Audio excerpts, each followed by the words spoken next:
So we're back again with the knots, and this one's the bullion knot, which people are often quite put off by, intimidated by, if that's the right word, just because it looks complicated. It's really very similar to the French knot, except it's done over a line of stitch instead of a point of a stitch. So I'll show you quickly what I mean. You come up and then decide on what the line on which you want your bullion to show. So something like that is a good length for a bullion. Bring it down so that you've still got a loop of the thread above the fabric, so don't pull it all the way through. Then come up again in the same place as the start. Okay. Doesn't have to be the same hole, but you've got to be careful you don't split the thread, otherwise you'll make life difficult for yourself. And then using the loop, the thread in the loop, start winding round the needle. Okay. And just keep going, usually about 10 or 12 round, and you can sort of lay it down next to the stitch and see if you think you need a bit more. The more you put on, the longer and fatter the stitch is. Okay, that's probably a bit too much. Take a couple off. So that should give us a nice fat, sitting up, proud bullion. Okay, so holding on to this end, you don't ever want to let go of that. Just gently hold on to the loops and work the needle out through all of the loops. You sometimes need to give it a bit of a wiggle to get it started, and as long as you've got hold of this end, nothing bad is going to happen to all your loops. They're all just going to stay where they are. It looks a bit of a mess to start with. Don't worry about it. Hold on to the end, keep holding on to the end, give it a bit of a pinch it around the loops and give it a gentle pull until you take up all the slack. Then the loop that you're holding on to gradually pulls through. And if I take my fingers away now, you can see there's a sort of slightly messy looking, focus a bit better, slightly messy looking spiral of thread on a kind of loose stitch. So lay it down in the direction you want it to go. Gradually take up a bit more of the slack.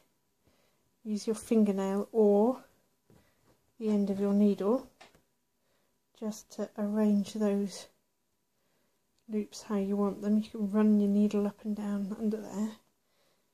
Push them back with your fingernail. And then the thing with the bullion, to make it neat and tidy, the last thing I do always is give it a bit of a tug. And that makes everything just jump into shape.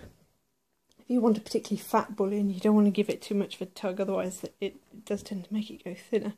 But I like my bullions to be neat, so I give them a bit of a tug. Okay. And then the last thing with a bullion is you just sink the thread down at the end. Now you can put it down straight in the same hole that it comes up out of, or you can move it slightly one way or the other. Sometimes you can cause it to bend a little bit by popping it down like that. So I think that's what I'm going to do there. I want this to be a bit of a leaf. So, there you go. So now I've got a slightly proud loop just kind of on the surface. Now I'm going to do a short fat one next to it to make the other side as a leaf.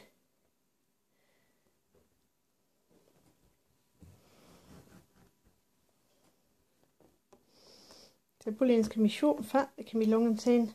They're really versatile. I always end up doing loads of bullions just because they're quite satisfying and quite fun. You can do a lot with them. So holding on to the end,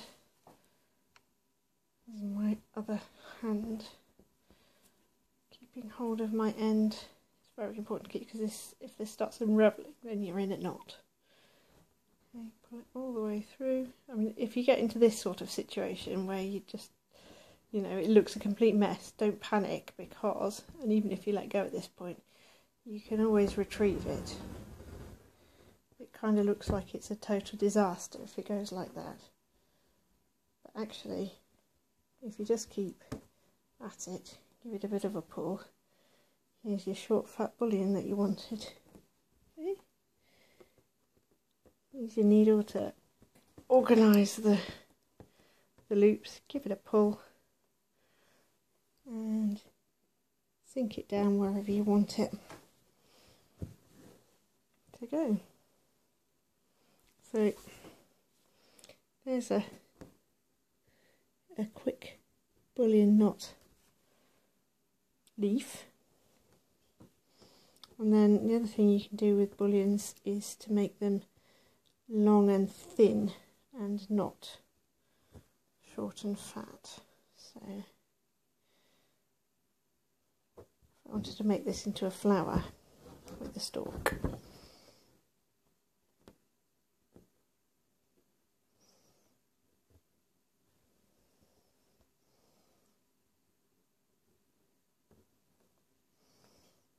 not too many repeats on the needle. I've got 5 or 6. Yeah, no more than that really. If you want it thin, fewer repeats round. Pull it through, all the way through.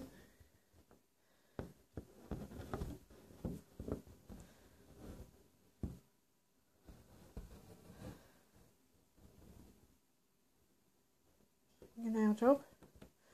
Push all the loops down. Remember to pull it in the direction you want the stitch to lie. And then you end up with a nice thin straight one. You can do the same going over here perhaps.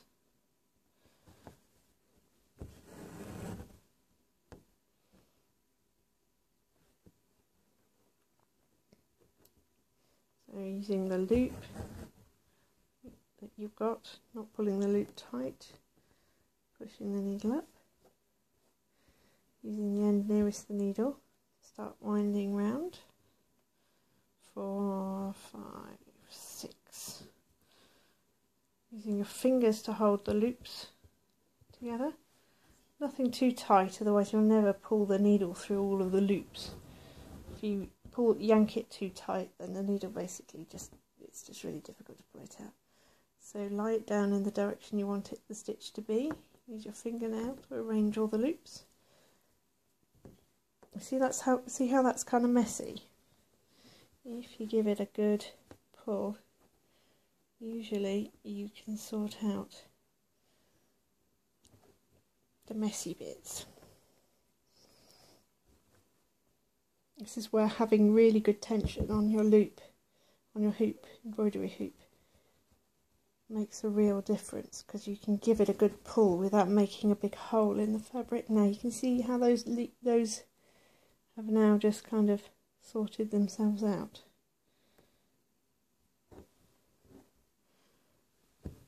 There you go. And there is a nice flower.